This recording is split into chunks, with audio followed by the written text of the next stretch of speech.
Hola a todos, seguidores del Grupo Multimedia de Comunicación La Cerca, bienvenidos a una nueva ventana que abrimos a través de uno de nuestros habituales encuentros digitales con los que hoy en esta ocasión cerramos semana informativamente hablando, pues afrontando lo que es la realidad pues, más social y laboral que tenemos en nuestro ámbito.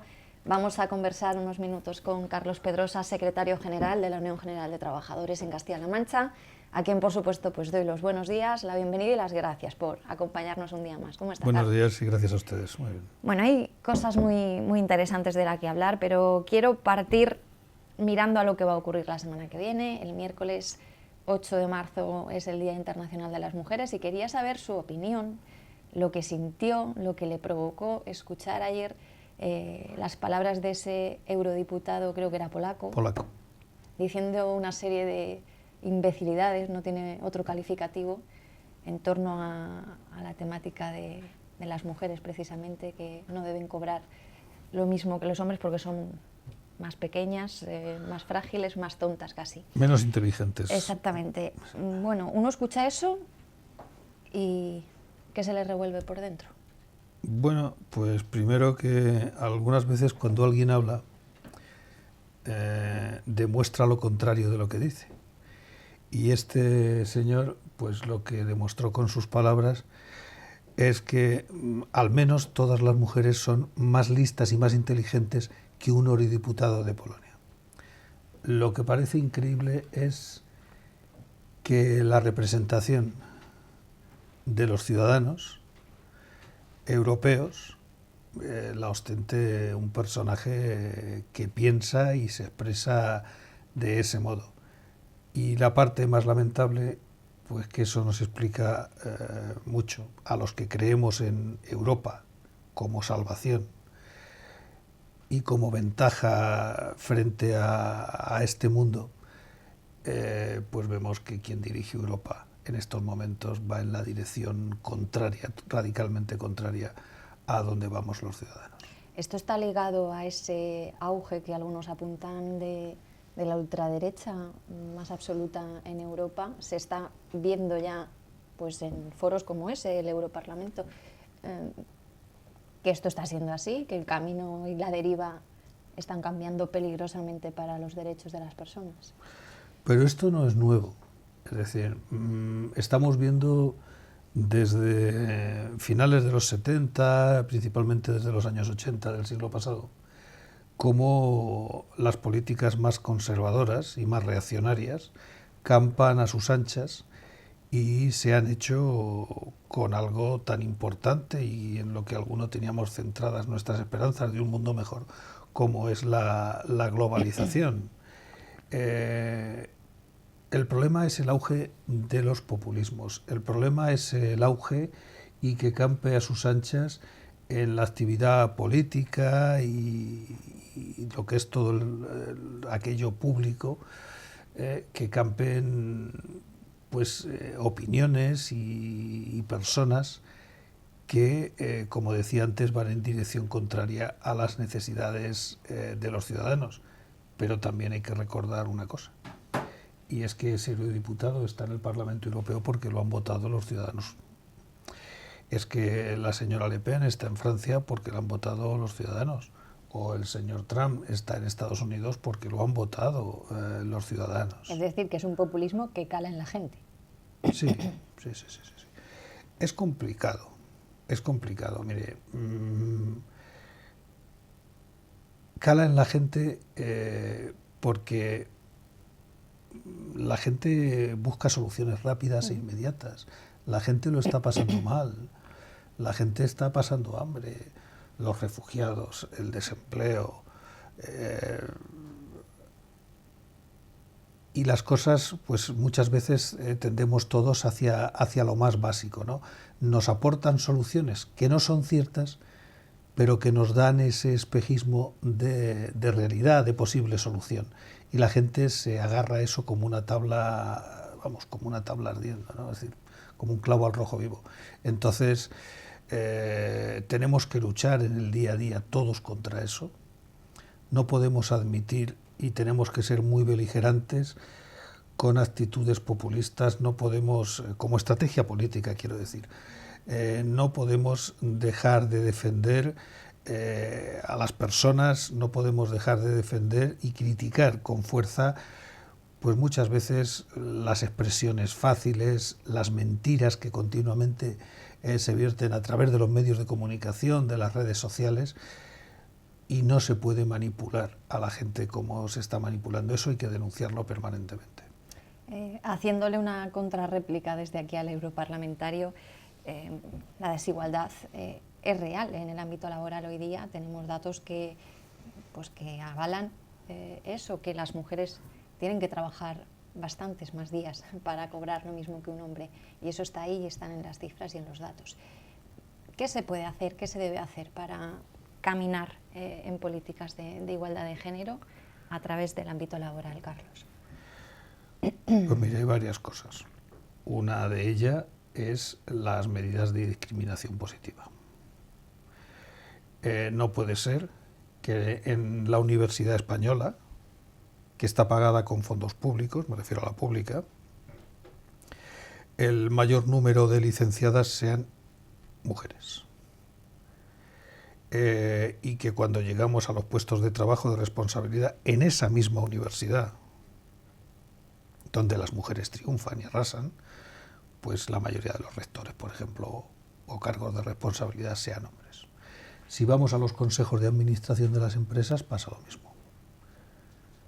Incluso dentro de organizaciones políticas, sindicales, sociales, en las que estamos permanentemente hablando de ese techo de cristal, de la igualdad de derechos, pues lo que comprobamos es que la participación de la mujer no siempre es fácil.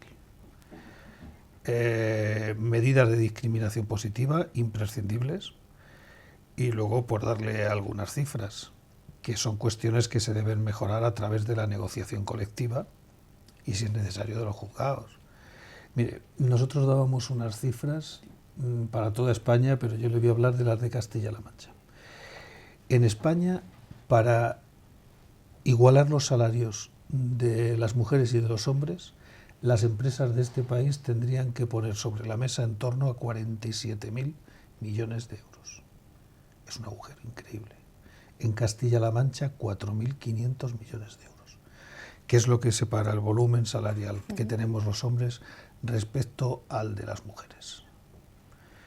Eso está basado en que las mujeres tienen contratos de trabajo a tiempo parcial con más asiduidad que los hombres, de trabajo a tiempo parcial no deseado. Eso está relacionado en que los sectores donde el empleo es más precario y los salarios más bajos están fuertemente feminizados, y eso se debe a que los puestos de responsabilidad y por lo tanto más remunerados en las empresas, también públicas, pues habitualmente están en manos de los hombres. Reflexiones importantes, sobre todo, como digo, teniendo en cuenta ese marco de la semana que nos espera y en la que seguro se va a hablar mucho de estas cosas. También la actualidad nos ha dejado ayer mismo, antes de ayer, estos últimos datos de paro relativos al mes de febrero, levemente mejores en España, levemente peores con respecto al mes anterior en Castilla-La Mancha, un pequeño repunte que baja el paro en Albacete. En general, ¿qué valoración hace usted? Ayer mismo aquí en una tertulia, pues los protagonistas tenían oportunidad de valorar como muy malos esos datos, sobre todo cuando decían que se fijaban especialmente en las cifras de la encuesta de población activa, que no dejan de señalar que son muchos miles de personas las que estamos perdiendo de activos en nuestra población. ¿Qué lectura objetiva, lo más objetiva posible, se puede hacer? Bueno, como decía ayer uno de los tertulianos, repetir que las cifras que hemos conocido ayer son de paro inscrito, se corresponden con las personas que se han apuntado a las oficinas de empleo en un día, en un momento puntual del pasado mes de febrero. Y tienen ese valor. Para restarles valor y hacerlas más dramáticas, si cabe, hay que decir que muchísima gente ya no se apunta a las oficinas del paro, porque ¿para qué te vas a apuntar si las prestaciones en este país, tras las últimas reformas en la legislatura pasada, están en torno al 56% la cobertura de la protección por desempleo. Si este año, con los presupuestos de 2016, el Servicio Público de Empleo Estatal ha dejado de ejecutar más de 2.000 millones, de gastarse más de 2.000 millones que iban destinados a formación para desempleados, a políticas activas, al plan Prepara, modernización de servicios públicos de empleo. Es decir, ¿para qué se va a apuntar? Entonces hay mucha gente que ya ni se apunta a las oficinas de desempleo. Por lo tanto, la cifra que nos da una idea más aproximada de cómo está la situación es la de la encuesta de población activa. Y lo que nos dicen unas y otras es que no se crea empleo de forma suficiente para absorber la demanda que tenemos en este país. Lo que nos dicen esas cifras es que la protección por desempleo ha caído de forma brutal y sin precedentes. Por lo tanto, tenemos desempleados también precarios, y que el empleo que se crea es un empleo muy precario, a tiempo parcial no deseado, con salarios muy bajos, jornadas muy reducidas y en sectores, servicios mayoritariamente, que suelen tener pues unos marcos salariales muy comprimidos. Es decir, que si estás en el paro estás en precario y si estás en trabajo pues tienes un trabajo precario y además una vida muy precaria, ¿no? Es una situación dramática cuando el número de personas, que en torno al 56% de los desempleados que están buscando trabajo durante más de un año, es alarmante, cuando el número de familias con todos sus miembros en desempleo es alarmante. Y si luego además tienes que decir que la gente que trabaja en muchos casos no puede comer, no puede pagar la luz y las necesidades, ni cubrir las necesidades básicas. El otro día decía la defensora del pueblo, que no creo que sea puesta por este gobierno, no creo que sea sospechosa de ninguna opinión revolucionaria, que hay una bolsa importantísima de millones de personas en este país en situación de desempleo que no pueden pagar las medicinas que les manda el médico. Entonces eso nos da una idea de lo dramático de la situación que tenemos en este país. Precisamente hace muy pocos días, tanto la UGT como Comisiones Obreras protagonizaban unas movilizaciones ese domingo para solicitar mejores condiciones de vida, mejores salarios y empleo de mayor calidad. ¿Cómo están notando que está la calle ahora mismo? ¿Se está calando también a través del mensaje que desde los sindicatos estáis llevando siempre, pero sobre todo ahora, de la necesidad de que haya movilización, de que haya ganas de luchar por recuperar esas cosas? Sí, mira, aquí hay dos cosas. Una, los trabajadores en este país durante la recesión hemos pagado en forma de desempleo y salarios bajos no solo lo que se llama el rescate a la banca, que puede ser una cosa muy llamativa, pero sí el volumen de deuda privada, de endeudamiento privado que había en las empresas de este país. Lo hemos pagado en forma de desempleo y en forma de salarios bajos.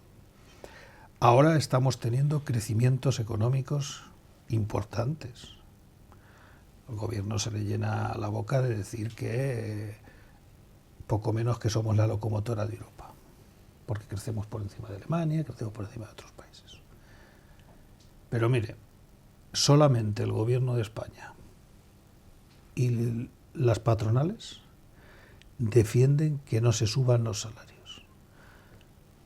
Organismos con los que yo no suelo coincidir, como es la OCDE, el Fondo Monetario Internacional, el Banco Central Europeo, están reclamando la imperiosa necesidad de subir los salarios en España para poder generar más empleo, para sostener la demanda, que es uno de los componentes del Producto Interior Bruto fundamental en un país de servicios como el nuestro, y para frenar esa insoportable y creciente desigualdad que campa a sus anchas en este país.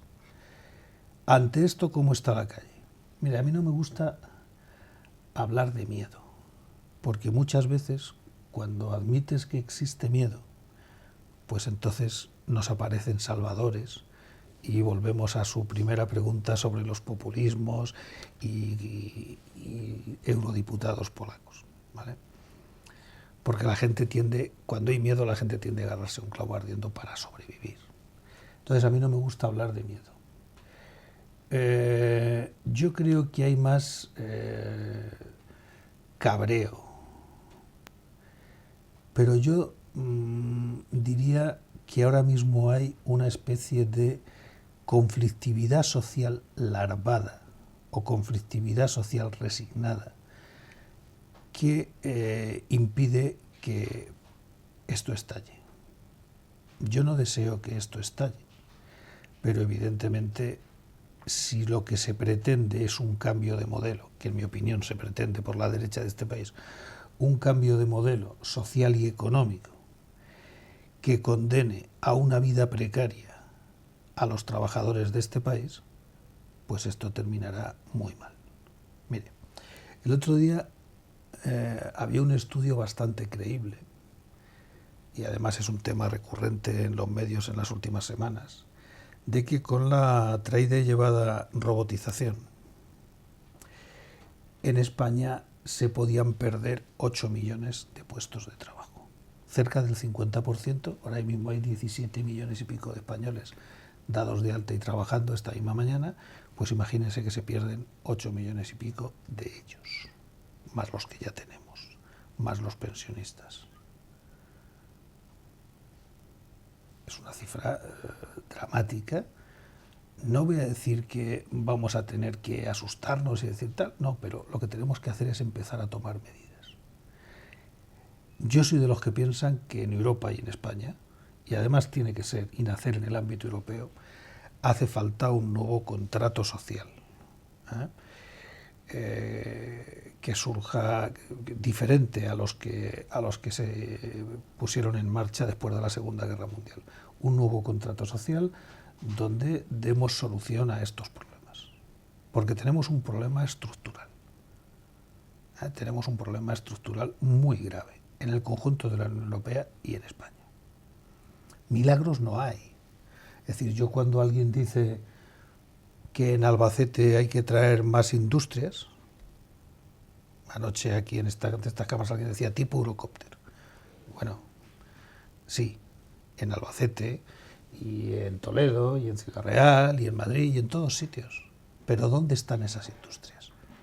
¿Van a ser industrias robotizadas donde la mano de obra de trabajadores y trabajadoras tal como lo conocemos sea una anécdota? ¿O qué van a ser? Tenemos que diseñar ese futuro, porque ese futuro está aquí ya. Y además con el agravante de que como no se han hecho las cosas bien durante la recesión y la posterior crisis económica, con el tema de los recortes, pues evidentemente tenemos un problema de mayor envergadura. Ahí me hace gracia cuando oigo a gente decir que hay que ampliar la cobertura de esto, que hay que dar más ayudas para el otro. Vamos a ver. Vamos a apañar lo que tenemos. Vamos a buscar soluciones para las pensiones, vamos a buscar soluciones para el reparto de riqueza y los salarios en este país, vamos a arreglar el problema de falta de financiación de la sanidad y la educación y los servicios sociales y después veremos de ampliaciones, porque a veces uno piensa que, oye, mamacita, que me quede como estoy, ¿no? En el ámbito autonómico, precisamente el Gobierno regional convocará este mes de marzo la primera reunión de la Comisión de Seguimiento para el Acuerdo Marco de esa recuperación social y económica a la que también usted se ha referido. Mirando el territorio de Castilla-La Mancha, ¿qué líneas considera usted que deberían estar ahí en ese gran acuerdo? Mire, en primer lugar, decir que el margen de actuación que tienen a día de hoy las comunidades autónomas en España es mínimo. Dicho esto, y por no poner el problema y no poner la solución, en mi opinión la única solución que hay a corto y medio plazo es modificar todo el sistema fiscal que hay en este país. No se pueden sostener los servicios públicos con el nivel de impuestos que tenemos. Estamos 7-8 puntos por debajo de la presión fiscal de los países de nuestro entorno y de nuestro nivel en la Unión Europea. Y además hay que hacerlo de tal forma que las rentas de capital tengan al menos un gravamen similar a las del trabajo, porque lo tienen menor. Y después, evidentemente, que sea lo más progresivo posible, de tal forma que lo que más tienen paguen más. Nosotros hemos reclamado sin éxito al gobierno de la comunidad autónoma y se nos ha criticado a izquierda y a derecha por ello. Que aquí hacen falta medidas fiscales, que son posibles. Probablemente no sean el bálsamo de Fierabras para los ingresos de las administraciones, pero sí que se puede mandar con ellas un mensaje a la opinión pública de hacia dónde va socialmente el Ejecutivo regional. ¿Qué tipo de medidas? Por ejemplo, mire, en 2014 el Partido Popular bajó un 1% en el tramo autonómico del IRPF, de forma lineal. Con esto se perdieron en torno a 50 millones de euros de recaudación. Además se incrementó la desigualdad, porque los que no pagaban, porque son perceptores de salarios bajísimos, o los jubilados, no tuvieron esa rebaja. Y esa rebaja fue igual para los que tienen salarios medios y para los que tienen ingresos altos. Por lo tanto, no estuvimos de acuerdo en su día y nos gustaría que se recuperara. Pues esa es una medida. Hay otras, relacionadas con sucesiones y donaciones, relacionadas con sociedades y con otras cosas. A partir de ahí, el Gobierno regional ha elaborado el actual proyecto de presupuestos y ha negociado con Podemos lo que haya tenido que negociar y han marcado sus prioridades. Nosotros no hemos sido consultados. Vamos a ver el desarrollo de los presupuestos en las Cortes para ver lo que sale finalmente, ¿no? A mí me gustaría ver las cifras cuando nos juntemos en las próximas semanas para ver el plan de desarrollo económico y el resultado que ha dado y que fueran positivas. El otro día salió el presidente de la patronal en los medios de comunicación diciendo, claro que entonces hablaba de salarios, para contestarnos a Comisiones y UGT, de que el 43% de las empresas pequeñas y medianas de esta región están en pérdidas. O el presidente de la patronal está equivocado, o esto no funciona como debiera funcionar. Esos temas tenemos que aclararlos. ¿Por qué considera usted que el Ejecutivo regional no ha sido receptivo a ese tipo de propuestas que aconsejan desde UGT esos cambios en la presión fiscal? No he obtenido respuesta de eso y no se la puedo dar. Eso se lo tendrá que preguntar usted al Gobierno regional y al consejero de Hacienda en todo caso, ¿no?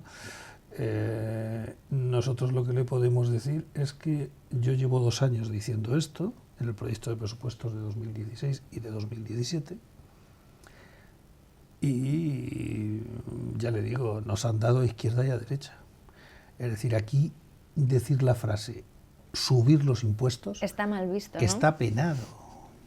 Es un marco de referencia que tenemos todos en la cabeza y que ha calado tan profundamente en la opinión pública, y por más que explicas, que oye, si estás ganando 700 euros, ¿cómo te van a subir los impuestos? Pues por más que lo explicas, la gente no termina de entenderlo. Lo que sí está claro es que las políticas que ha llevado la derecha en este país, política, empresarial, etcétera, de la famosa filosofía de bajo los impuestos para que haya más dinero circulante, no está funcionando, porque el dinero circulante debería estar en los salarios, y si al mismo tiempo has hecho una reforma laboral que los ha hundido, pues lo que pones por un lado lo quitas por otro. El dinero circulante va a las empresas y al capital, pero no al consumo y a las familias. Lo que sí sigue en marcha es el Plan Extraordinario por el Empleo regional. Se reedita en esa... Una buena noticia con lagunas. Edición. 808 ayuntamientos se han sumado. ¿Qué valoración hace de esta secuela, de lo que fue ya una experiencia el año pasado? Y también del hecho de que el Ayuntamiento de Guadalajara, por ejemplo, no se haya querido sumar en esta ocasión al plan. Pues hay dos, por eso decía, algunas lagunas. Mira, el plan de empleo es una buena noticia. Lo hemos venido reclamando Comisiones Obreras UGT durante toda la legislatura anterior. El plan de empleo no es generar trabajo, generar empleo para la gente. El plan de empleo es una medida paliativa, que viene a ocupar y hacer que reciban una cantidad correspondiente al salario mínimo interprofesional. Creo que es pues una serie de personas que están en una situación dramática. Y ese es su papel.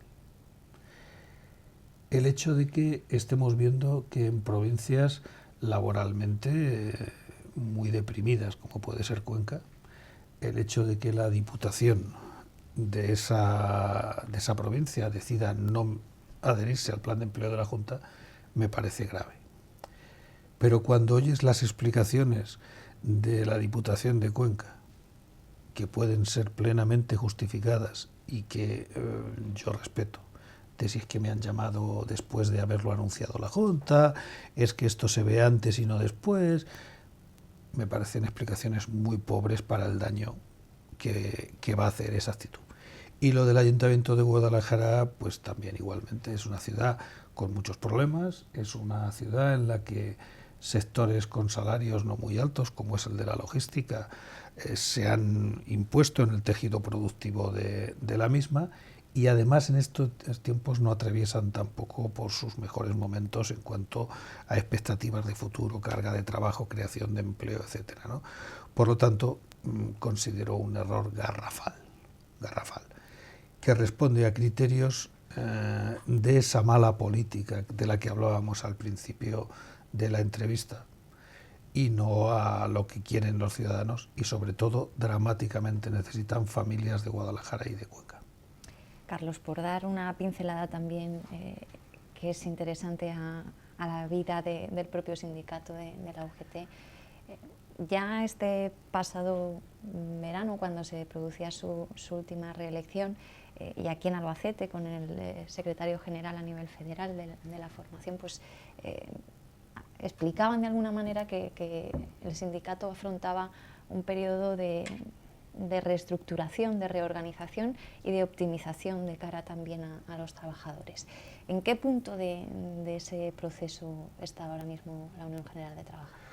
Pues mire, concretamente en Albacete nos queda cerrar un congreso de constitución de la Federación de Industria y de Construcción, en la que se van a integrar la Federación de Químicas, Energía, Alimentación y Campo, sector agrario, con la de Industria y de Construcción, y entonces estará cerrado. Los servicios públicos están ya integrados en una sola federación, y la pasada semana cerramos el Congreso Provincial, que salió elegido el compañero Ramón Martínez, del sector servicios, y nos queda este paso. Están funcionando dos estructuras, pasaremos a una más constreñida, es decir, nosotros lo que estamos haciendo es reducir a la mitad los órganos de dirección del sindicato. Esto, como afecta a personas, además de a la organización, afecta a personas, pues no es fácil. No es fácil porque lleva tiempo, hay gente que ya no puede tener la representación que tenía, ni dedicarse a lo que se dedicaba, ¿no? Entonces, cuando afecta a personas y a la vida de las personas, pues hay que ir con mucho pie para no crear situaciones de descontento que pueden pasar factura a lo que realmente es importante, que es el trabajo de la UGT en los centros y en la negociación colectiva. En el grueso de lo que se puede considerar más importante de las reivindicaciones sindicales, UGT y comisiones obreras siempre han ido de la mano, y en los últimos años, en su caso, pues esa relación ha sido estrecha con el que es todavía secretario general de comisiones obreras a nivel regional. ¿Echará de menos la figura de José Luis Gil en esa lucha? ¿Y cómo será entonces ese relevo que vamos, con toda seguridad se va a producir en abril y que pondrá ahí a Francisco de la Rosa. Bueno, nosotros con las comisiones obreras de José Luis Gil hemos tenido una línea general de buena relación y de acuerdos. Es cierto que hemos tenido algún conflicto y algún desencuentro importante, pero nada que haya llevado a romper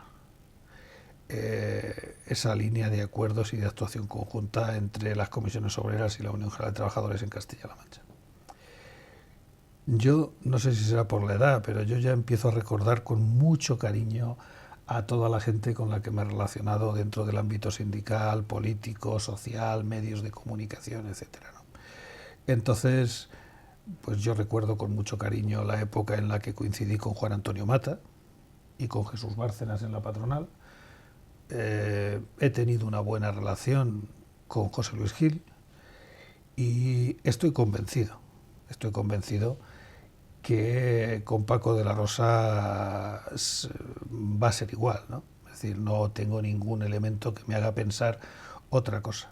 En cualquier caso, lo que sí le puedo decir de añadidura es que para mí el hecho de que un vecino de Albacete como yo se ponga al frente de las comisiones obreras de Castilla-La Mancha es una buena noticia. Lo iremos contando todo ello y ojalá cada vez que nos sigamos encontrando pues haya cosas mejores que comentar porque se vaya en el buen camino. Sí. Muchísimas gracias, Carlos, por esta conversación, como siempre, por repasar lo que está sobre la mesa ahora mismo y que tanto importa a la gente. Un placer. Gracias a ustedes. Carlos Pedrosa, secretario general de la Unión General de Trabajadores en Castilla-La Mancha, nuestro protagonista de estos encuentros digitales que, ya saben, pueden ver detenidamente las veces que ustedes deseen a través de nuestra web www.lacerca.com. Desde aquí nos despedimos, momentáneamente eso sí, no se alejen porque seguimos informándoles de todo lo que ocurre.